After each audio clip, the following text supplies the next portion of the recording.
2025ನೇ ಸಾಲಿನ ಕರ್ನಾಟಕ ಕಿರು ಸಾಲ ಮತ್ತು ಸಣ್ಣ ಸಾಲ ಬಲವಂತದ ಕ್ರಮಗಳ ಪ್ರತಿಬಂಧಕ ವಿಧೇಯಕವನ್ನು ಪರ್ಯಾಲೋಚಿಸಬೇಕೆಂದು ಸೂಚಿಸುತ್ತೇನೆ. ಓಕೆ, ಈಗ ಪರ್ಯಾಲೋಚನಾ ಪ್ರಸ್ತಾವನೆಗೆ ಸಭೆ ಮತಕ್ಕೆ ಹಾಕುತ್ತೇನೆ. 2020 ಸಾಲಿನ ಕರ್ನಾಟಕ ಕಿರು ಮೈಕ್ರೋ ಸಾಲ ಮತ್ತು ಸಣ್ಣ ಸಾಲ ಬಲವಂತ ಕ್ರಮಗಳ ಪ್ರತಿಬಂಧಕ ವಿಧೇಯಕವನ್ನು ಪರ್ಯಾಲೋಚಿಸುತ್ತದೆ ಎಂಬ ವಿಶ್ವಸಭೆಯ ಮುಂದೆ ಇದೆ. ಪ್ರಸ್ತಾವದ ಪರವಾಗಿರುವವರು ಹೌದು ಎಂದು ಸೂಚಿಸಿ ಮುಗಿಸುತ್ತೇನೆ.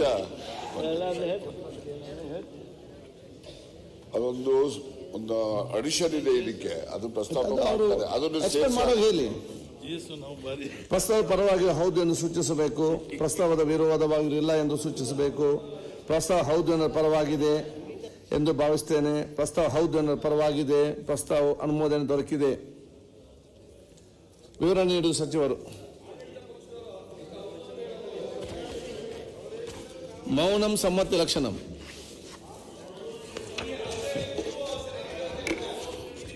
ಮತ್ತೆ ಎಲ್ಲವೂ ಮೌನಂ ಸಮ್ಮತಿ ಲಕ್ಷಣ ಅಂತ.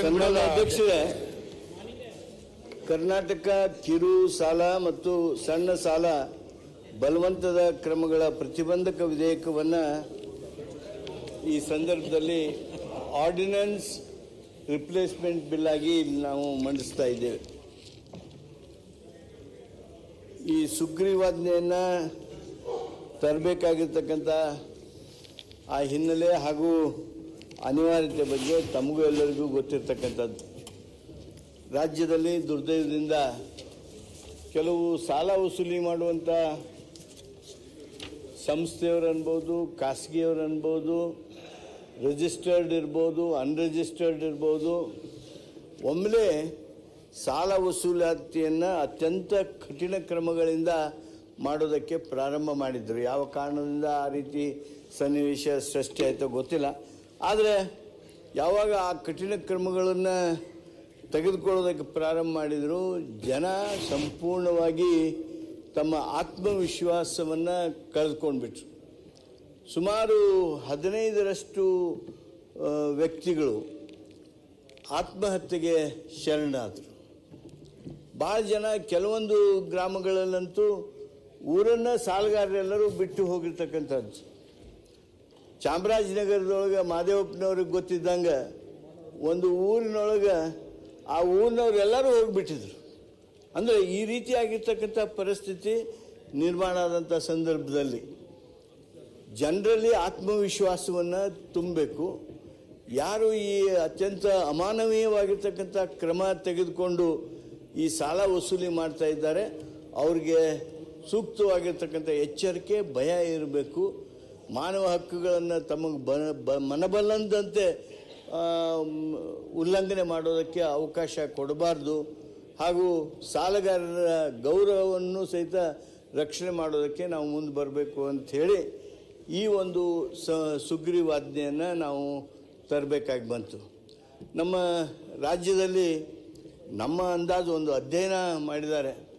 ಸುಮಾರು 40,000 ಕೋಟಿಯಷ್ಟು ಸಾಲ ಇವತ್ತು ಅನ್ರಿಜಿಸ್ಟರ್ಡ್ ಇನ್ಸ್ಟಿಟ್ಯೂಷನ್ಸ್, ಅನ್ರಿಜಿಸ್ಟರ್ಡ್ ಮನಿ ಲೆಂಡರ್ಸ್ ಇವರಿಂದ ವಿತರಣೆ ಆಗಿರುವಂಥ ಸಾಧ್ಯತೆ ಇದೆ ಅಂಥೇಳಿ ಒಂದು ಅಕಾಡೆಮಿಕ್ ಎಕ್ಸಸೈಸನ್ನು ಮಾಡಿದ್ದಾರೆ ಅಧ್ಯಕ್ಷರೇ.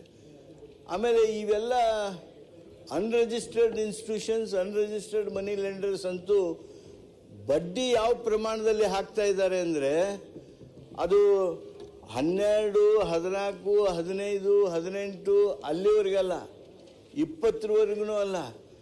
ಕೆಲವು ಕಡೆ ಪ್ರತಿ ತಿಂಗಳ 10%, ಅಂದರೆ ಇಟ್ ಬಿಕಮ್ಸ್ ಆಲ್ಮೋಸ್ಟ್ 120% ಇಂಟ್ರೆಸ್ಟ್. ಆಮೇಲೆ ಕೆಲವು ಕಡೆ ಬಡವರಿಗೂ ಅತ್ಯಂತ ಸಣ್ಣ ಪ್ರಮಾಣದವ್ರು ವ್ಯಾಪಾರ ಮಾಡೋರು, ಕಾಯಿಪಲ್ಯ ಮಾರೋರು, ಹಣ್ಣು ಮಾರೋರು, ಸಣ್ಣ ಸಣ್ಣ ವಸ್ತುಗಳನ್ನು ಮಾರೋರು, ಅವ್ರಿಗೆ 5,000 ರೂಪಾಯಿ ಕೊಡೋದು, ಅದರಲ್ಲಿ 500 ರೂಪಾಯಿ ಮೊದಲೇ ಮುರ್ಕೊಳ್ಳೋದು, ಅಂದರೆ 4500 ರೂಪಾಯಿ ಕೊಡೋದು. ಆ ಸಂಜೆ ಆಯಿತು ಅಂದರೆ 6 ಗಂಟೆನೋ 7 ಗಂಟೆ ಆತಂದರೆ ಅವರು 5,000 ರೂಪಾಯಿ ವಾಪಸ್ ಕೊಡಬೇಕು.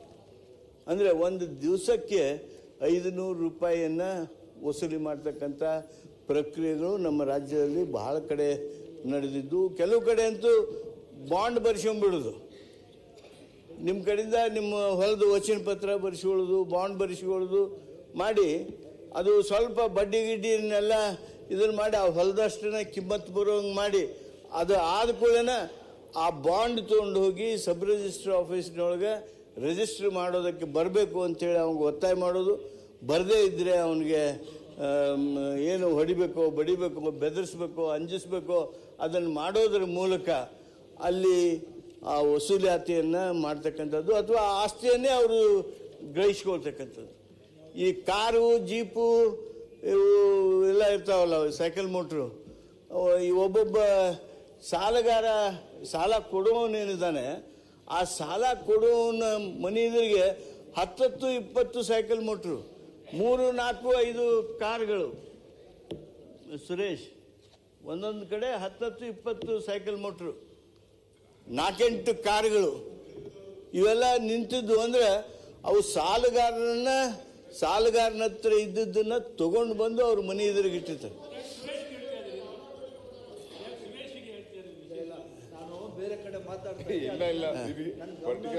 ಎಲ್ಲೂ ಮಾತಾಡ್ತಿರ್ಲಿಲ್ಲ, ಇಲ್ಲ ಸುಮ್ಮನೆ ಕೂತಿದ್ರೆ ನಿಮ್ನೇ ವಿಶೇಷವಾಗಿ ಕೇಳ್ತಾ ಇದ್ರು.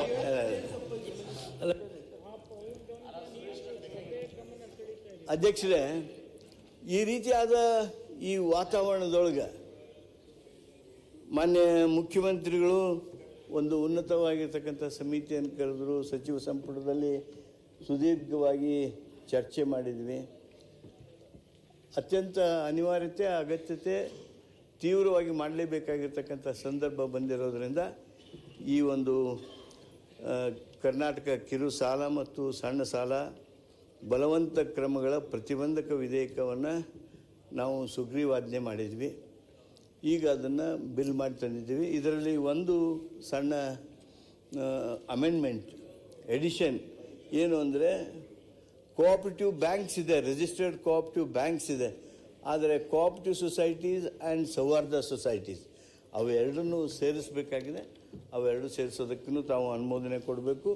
ಈ ಕಾನೂನು ತಂದ ಮೇಲೆ, ಸುಗ್ರೀವಾಜ್ಞೆ ಬಂದ ಮೇಲೆ ಒಂದು ಘಟನೆ ಆಗಿದೆ, ಇಲ್ಲ ಅಂತ ನಾನು ಅನ್ನೋದಲ್ಲ, ಒಂದು ಘಟನೆ ಆಗಿದೆ. ಆದರೆ ಈ ಸಾಲ ವಸೂಲಿ ಹೆಸರಿನೊಳಗೆ ಜನರ ಗೌರವ ಏನು ತೆಗಿತಾ ಇದ್ರು, ಜನರ ರಕ್ತ ಏನು ಹೀರ್ತಾ ಇದ್ರು, ಏನು ಬಡ್ಡಿ ಮುಖಾಂತರ ಅವರ ಆಸ್ತಿಗಳನ್ನು ಏನು ತಾವೇ ತೆಗೆದುಕೊಂಡು ಬಿಡ್ತಿದ್ರು, ಅಂಥವ್ರಿಗೆ ಮಟ್ಟ ಹಾಕ್ತಕ್ಕಂಥ ಕೆಲಸ ಈ ಸುಗ್ರೀವಾಜ್ಞೆ ಈ ಕಾನೂನಿನ ಮುಖಾಂತರ ಸಾಧ್ಯ ಆಗ್ತದೆ.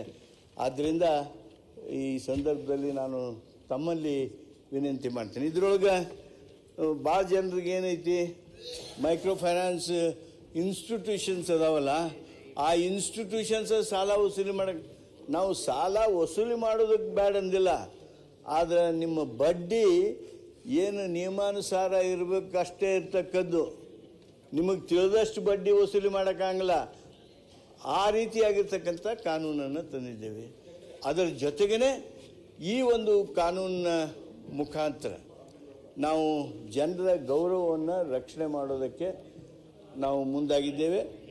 ಈ ಬಡ್ಡಿ ಯದ್ವಾ ತದ್ವಾ ಏನು ವಸೂಲಿ ಮಾಡ್ತಿದ್ರು ಅದನ್ನು ಸಂಪೂರ್ಣವಾಗಿ ನಿಲ್ಲಿಸುವಂಥ ಪ್ರಯತ್ನಕ್ಕಾಗಿ ಈ ಒಂದು ಕಾನೂನನ್ನು ತಂದಿದ್ದೇವೆ. ನಿಮಗೆಲ್ಲರಿಗೂ ಗೊತ್ತಿರುವಂಥದ್ದು, ಈಗ ನೀವು ಅಲ್ಲೇ ಯಾವುದಾದ್ರು ಒಂದು ಸಣ್ಣ ಸಿಟಿಗೆ ಹೋಗ್ರಿ, ನೀವು Venkateshwara finance, Lakshmi finance, Renuka finance, Basaveshwara finance, Valmiki finance, ಹಿಂಗೆ ನೀವು ಎಲ್ಲ ರೋಡಿನ ತುಂಬ ನೋಡ್ತೀರಿ. ನೀವು ಯಾವ ರಿಜಿಸ್ಟರ್ಡ್ ಇಲ್ಲ.